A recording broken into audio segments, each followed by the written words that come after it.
We understand that many portrayals of female villains are unnecessarily exaggerated and over-sexualized, but if there was ever a character we would point towards being the reason such a trope exists, it's Lanfear. Seductresses are dangerous because of this idea that they enslave men's souls in exchange for their seed, but Lanfear is a seductress who constantly fails at seducing her main target, or seducing him back, depending on the perspective you take. Still, that doesn't make her any less lethal.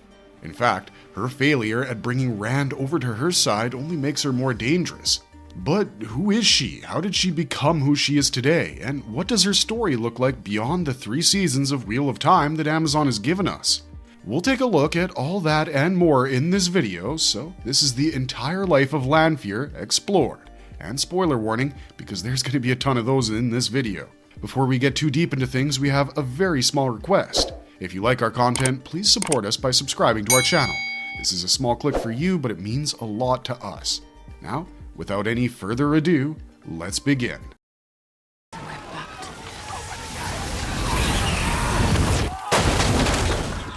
She was once the strongest Aes Sedai in the world. Myrin Arenel's power and pride. The current age of the Wheel of Time is the 3rd of 7 total ages that the pattern weaves into existence over the millennia. Most of our main characters were born sometime during the last 500 years, and those years are part of the 3,000 plus years that the 3rd age is comprised of on the whole.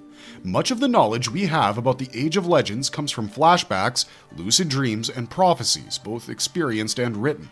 And yet, the only living people who can tell us the truth about the world looked like are also the people who have sworn to serve the darkness. The Forsaken. The primary group of antagonists in Wheel of Time are 13 of the Dark One's elite chosen, bestowed with his favor. They are unfathomably powerful channelers who are a remnant of a bygone age, and they have shaped this age in more ways than one. People tend to think that the Age of Legends was a utopia where war and violence didn't exist and the Dark One's corruption of the human soul wasn't so complete, but that's a misconception. The fact that there were people who willingly gave themselves over to the Dark One when his existence was discovered proves that evil was present in society, but perhaps it wasn't as all-pervasive as it is in the 3rd Age. And the Forsaken are proof of the same. The Age of Legends was a time where humanity banded together because they still remembered what constant competition got them: the complete annihilation of Earth. The First Age ended in a nuclear holocaust, according to Robert Jordan's personal notes, and humanity went out to and came back from the stars a changed species. Gone were the days when we tried to play God. Now we recognize the one power and the Creator as God and ourselves as nothing more than His instruments. All of humanity's efforts were directed towards progress, and experimenting on sentient life beyond plants was banned entirely. The Aes Sedai emerged as a world government during this time and made channelers public resources. Channelers comprised just 3% of the entire world population, but there were enough of them to change the face of the Earth. Scientific and civilizational development were the key areas where channelers utilized their unique talents the most, but as is the case with each age, as the wheel drew closer to the end of that time period, things started to devolve. Most of the Forsaken are examples of humans who flouted the established social and moral norms of the time. Many male Forsaken joined the Dark One because they resented Luz Therin Telamon. They were former generals and servants of the Aes Sedai who had fought alongside him and knew that they couldn't outshine the dragon without some extra juice. Ishamael joined the Dark One because he believed it was the only logical choice. Several Dark Friends and Dark Lords joined the Forsaken as minions of the Dark because they were power-hungry individuals, and there are reports that suggest many Aes Sedai researchers were flouting the laws of society well before the Dark One was released from his prison. And speaking of the Dark One's release, that's where the subject of our video comes in. Myrin Arenel was one of the most talented channelers of her day and age. Due to the inherent differences between saidar and saidin, female channelers were always much weaker than male channelers in terms of raw one-power usage, but because saidin is a force based in efficiency, a female's weaves are much more refined and potent than a male's, offsetting their raw strength advantage. Myrin was so talented at channeling that she was arguably the strongest woman of her age, which is saying a lot considering there were several extremely powerful Aes Sedai living at the time. She was also a gifted researcher with access to a private facility called Column Dam, which was located near an Aiel sediment.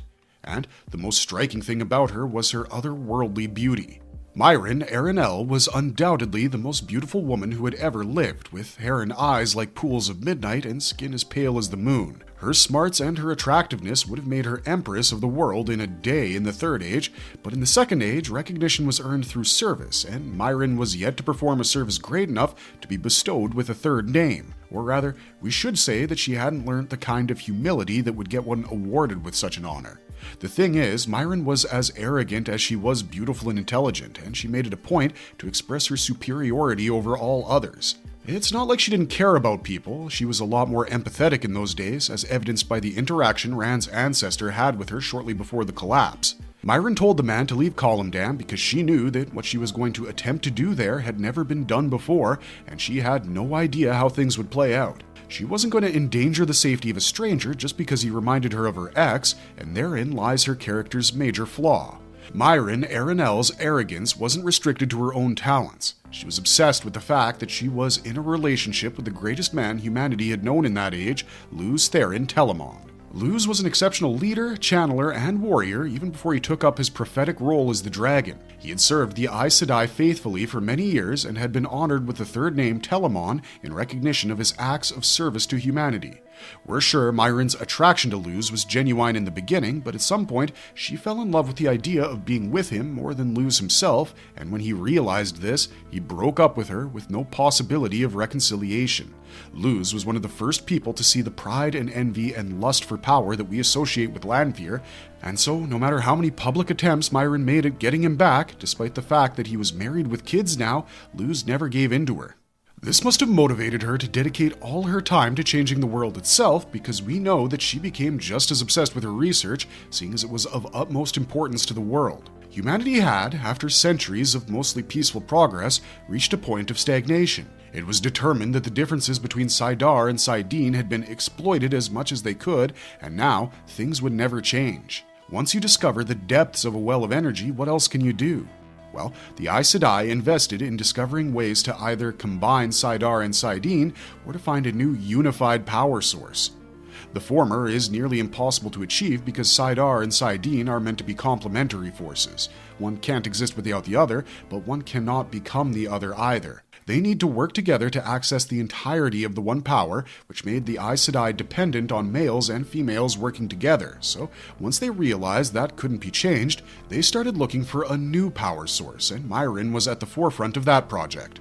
Her Columdam facility was located at a place where the veil of the pattern was at its thinnest. Beyond this veil, they had sensed the presence of an entity that was just as powerful as the one source, if not more so. Myrin was determined to break through the pattern and reach this new source, because if it was an undivided and untapped energy well, then it presented brand new opportunities for mankind. Surely the discovery of such a power would be enough to make her worthy of a third name, but as it turns out, she was sorely mistaken. What she found beyond the pattern was a new source of undivided power, but it wasn't exactly static like the one power. This thing had a mind of its own, and when Myrin's researchers bored through the pattern, that mind started to infect the universe through Earth. Myrin was caught at Ground Zero, and when Columdam went up in black flames, Rand's ancestor, who saw the boar being created from a distance, must have thought his employer was dead. Little did he or the world know that she was about to return, fiercer and more fearsome than ever. Hell hath no fury like a woman scorned. How Myrin became Lanfear and changed the world. When Myrin drilled the boar through the pattern and set the Dark One free, she triggered a period known by humanity as the Collapse. The Dark One, who had been trapped in a prison beyond time and space by the Creator, was now able to influence the actions of mankind on a scale previously unheard of. Within about a decade, the peaceful utopic society that was the Age of Legends collapsed, and in its place rose a world so divided it never truly recovered.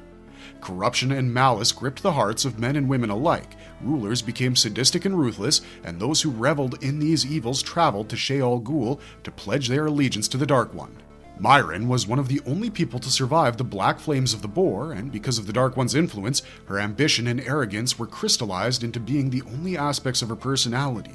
If service for the greater good was a lie, and power was the true metric by which one achieved things in this universe, then she wanted to become so powerful that she could overpower the dragon himself, not to kill him, but to make him hers again, whether he liked it or not.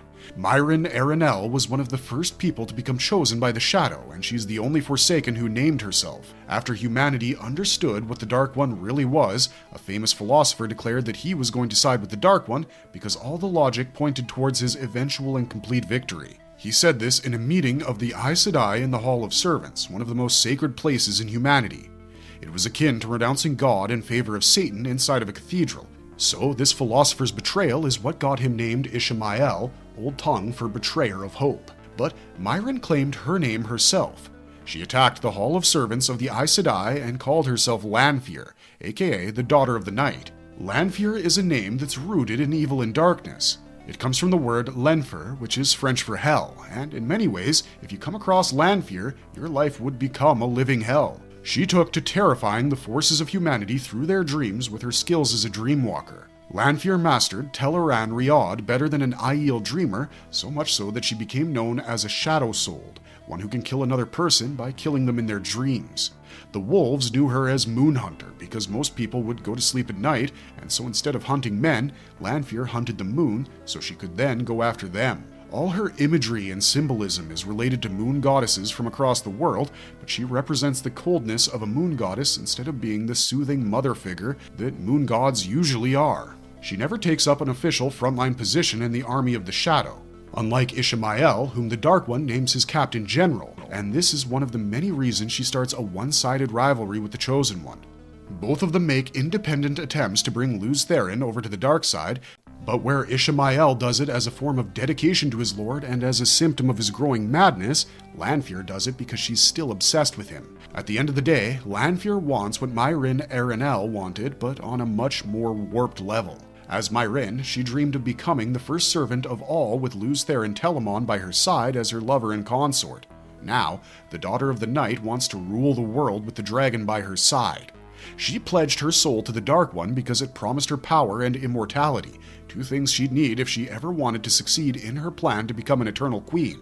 But even visits in Teleran Riod weren't enough to sway her former lover to her new camp. Eventually, Lanfear, like the rest of the Forsaken, was trapped at the Boar in Sheol Ghul by Luz Therin Telamon and his 100 companions. But this backfired on the dragon. Because he used only one half of the true power to seal the Boar, the Dark One was able to taint Saidin and turn all male channelers into insane weapons of mass destruction. Ishamael also didn't get completely sealed by the Seven Seals, so he appears to Luz Therin shortly after he went crazy and was delighted by the sight of him having murdered his family and friends. He briefly healed Luz to show him his handiwork and revel in the squirming of his soul before once again proposing that he ally with the Dark One. But instead of giving in to the urge, Luz commits suicide. Ishamael is the only Forsaken that emerges within the world in period fashion over the next 3,000 years as the Age of Legends transitions into the Third Age. Protecting you from him. The Reawakening of a Nightmare. Lanfear in the Third Age and her obsession with Rand. In Robert Jordan's first Wheel of Time novel, Eye of the World, Lanfear is mentioned only through prophecy and recollection. The world has mostly forgotten about the Daughter of the Night and all that she used to be, save for the fact that she was the last dragon's lover and one of the most sadistic Forsaken of all time.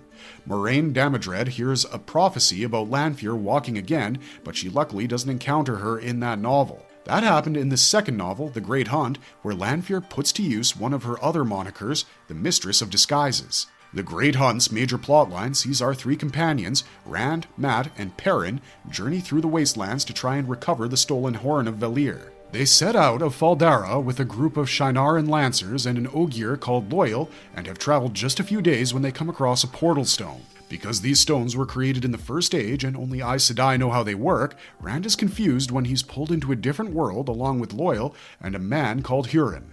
Loyal realizes that this place is a lot like the Dimension of the Ways, which was kind of like the Ogier version of the Yggdrasil travel lobby in God of War.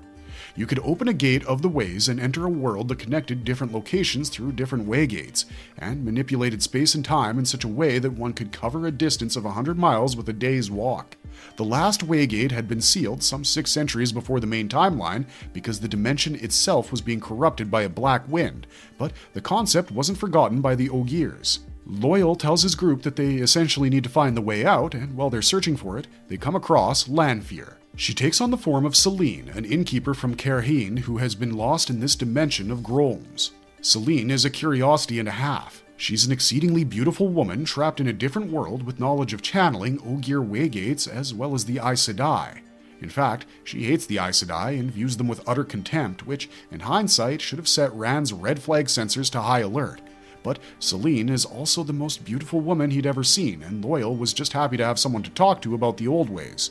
So, while they were stuck in the Grom dimension trying to find a way back, they took Selene into their party, and Lanfear began to weave her threads of manipulation. In every age that she's released, no matter where she was trapped, her first instinct is always to reclaim the property that she thinks was taken from her, that being Lews Therin. Her obsession with the dragon has bled over into his reincarnation because she now hopes to seduce Rand over to the darkness, and more specifically, over to herself. Selene can tell Rand is a channeler, though he desperately wants to hide this fact, given the inherent bias against male channelers. She agrees to keep his secret as a way of gaining his trust, and starts using her beauty and charm to push him towards embracing greatness and herself. Books 2 through 5 feature Lanfear as pretty much the main antagonist of the series. She constantly tries to manipulate Rand into joining her side as rulers of the universe, and perhaps even overthrowing the Dark One when all was said and done. She threatens every woman in Rand's life in person and through their dreams, because Lanfear obsesses over Lews Therin Telamon. She sends Moiraine a letter at one point claiming that the dragon will be hers forever, and though Rand is initially infatuated with this beautiful innkeeper lady who's throwing herself at him from all directions, he eventually realizes her true nature and rejects her. This is quite different from what's happening in the Amazon series, where it has been implied that Rand is the one who's pulling Lanfear into their shared dreams. Their relationship is a lot more reciprocal, and it shows the struggle between the light and the dark one within Rand's mind. When Lanfear tells him she loves him, he doesn't react in a way that throws either of them off. He affirms it by kissing her and engaging in lovemaking. This is not how things play out in the novel, although, to be fair, a lot of what happens in the novels has been rearranged in the series. For instance, Rand is going to get to Kalandor after his journey through the Aiel Wastes, which in the novel happens before. That's where Samael attacks, and Lanfear reveals herself to him for the first time. When she tells him she loves him in the novels, a buried but powerful memory from Rand's previous life as Lews Therin takes a hold of him and makes him say that the only thing she ever loved is power. Both Rand and Lanfear are shocked to hear Lews's voice, the former more so because it's a sign of madness in male channelers, but this clearly establishes the boundaries between them, and when Lanfear approaches him in the Aiel Waste, disguised as a traveler, Rand is able to see through her immediately. No matter what disguise she took on the mortal plane, Lanfear couldn't help but flaunt her beauty, so most of her disguises are beautiful. This isn't the case in Teleran Riad, where she takes on the form of a hideous and short woman called Sylvie and manipulates Egwene and Nynaeve into following her directions. She tries to kill Egwene outright for stealing Rand from her, and spoiler alert, but she does the same to Aviendha as well. As Fires of Heaven begins, Lanfear has become desperate to regain control of the dragon because she knows that he's slipping from her grasp. She gathers Ravin, Samael, and Grendel and plots to bring Rand over to the Dark One's side, something we see happen in Season 3 as well, though it has occurred far earlier in the timeline. Lanfear hopes that her dream connection with Rand will be enough to eventually make him side with her, but when he sees through her Asmodean plan, turning the tables on her, and pretty much rejects her every subsequent time she visits him in her dreams by having a partial shield installed within his psyche, Lanfear starts going berserk. When she figures out Rand is sleeping with not just Egwene, but also Aviendha, and will later form a relationship with Elaine Trakand as well, she loses it. She starts turning Caerhien into a funeral pyre, and the Dragon Reborn can do nothing to stop her completely. Lanfear's weaving is far superior to Rand's raw strength, and when he tells her he will never love her, he pisses her off enough for her to switch over to using actual lethal force. Up until that point, Lanfear had been pulling strings from the shadows to try to set herself up as the de facto ruler of the new world. She knew that Rand was not the man Lews Therin was, and that his skills were severely lacking and his mind was still pretty impressionable. She was hoping to use these advantages to do what she had failed to do in the Age of Legends, but she failed again, this time because of Moraine's efforts. In Season 3, Episode 4, we saw Moiraine go through the Rings of Ruidion and see several possible futures where Rand ends up dying if she changes their current path. But if she doesn't, then in every possible future, Lanfear is her killer. In some, they have an affair before the Daughter of the Night kills her, but every time, the result is the same. Moiraine is shaken by this because up until this point, she'd been counting on Lanfear having actually fully betrayed the Dark One. She knows she can't trust a Forsaken, but Lanfear has shown time and again her utter devotion to Rand's safety and progress. As long as that didn't change, Moraine was okay with cooperating with her, but now that she knows that Lanfear will kill her for reasons that are related to Rand, she knows what she has to do. This is a massive spoiler for what will happen most likely in the 4th season of Wheel of Time, unless they cram it all into the finale of Season 3, but Lanfear's rampage is stopped by Moraine's sacrifice. When she sees that none of her companions will be able to stop the Daughter of the Night, including the Dragon Reborn, Moraine realizes that this is the moment where she can change the pattern and turn her killing into a worthwhile sacrifice. She slams into Lanfear and tumbles through the twisted redstone door from Meter Angriel on the decks of Kerheen, which in the novels was transported there from Ruidion by Moraine. This slam breaks the gateway and seals both women in whatever world lies beyond. For the next couple of novels, every character in the story agrees that Lanfear has either vanished or is dead. None of the Forsaken can sense her presence, and because the twisting red doorframe was such an old Terre Angriel, no one really knew where it led and what happened to those who entered it.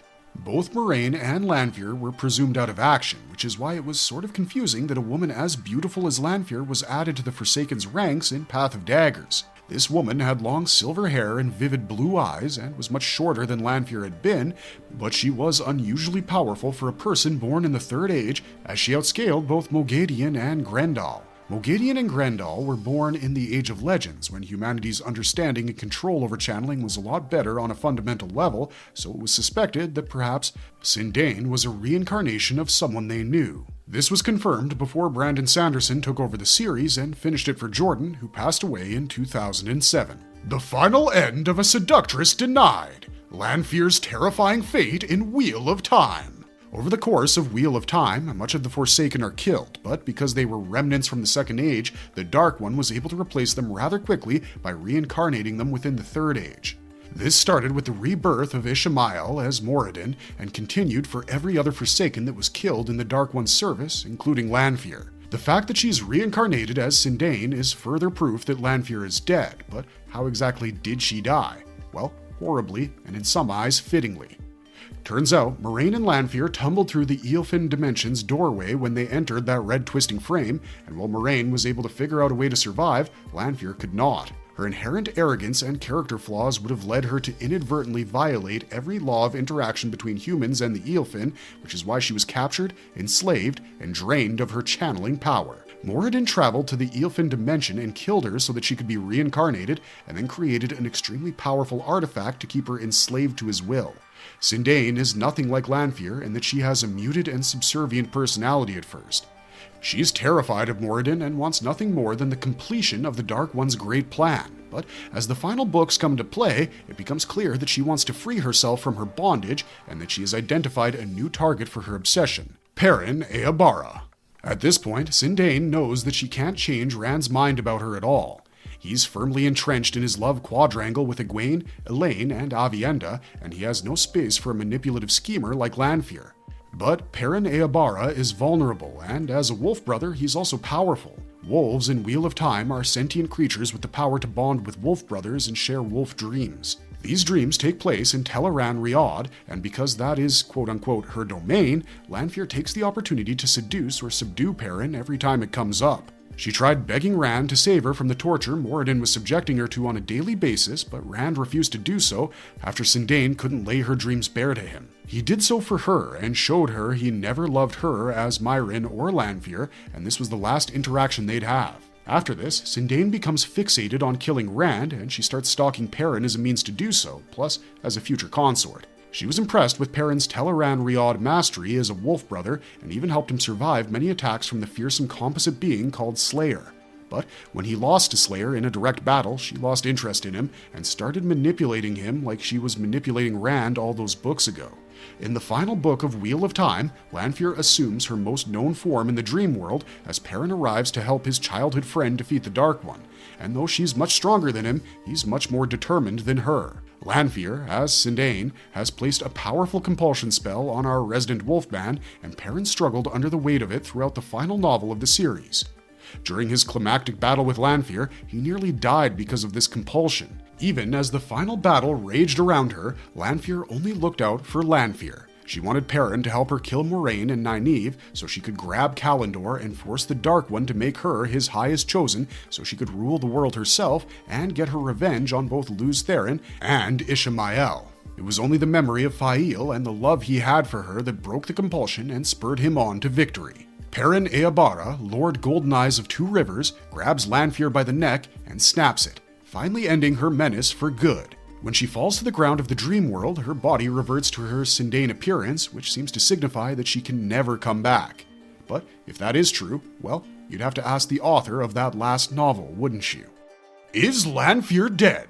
A mystery resolved after a decade. In a 10th anniversary stream celebrating a memory of light, author Brandon Sanderson revealed that Lanfear didn't exactly die at the end of the novel, she only made it seem like she was dead. When Perrin snapped her neck, he believed she was dead because he believed he couldn't be compelled in that way. He'd had evidence laid before his eyes that Lanfear's compulsion wouldn't work on him.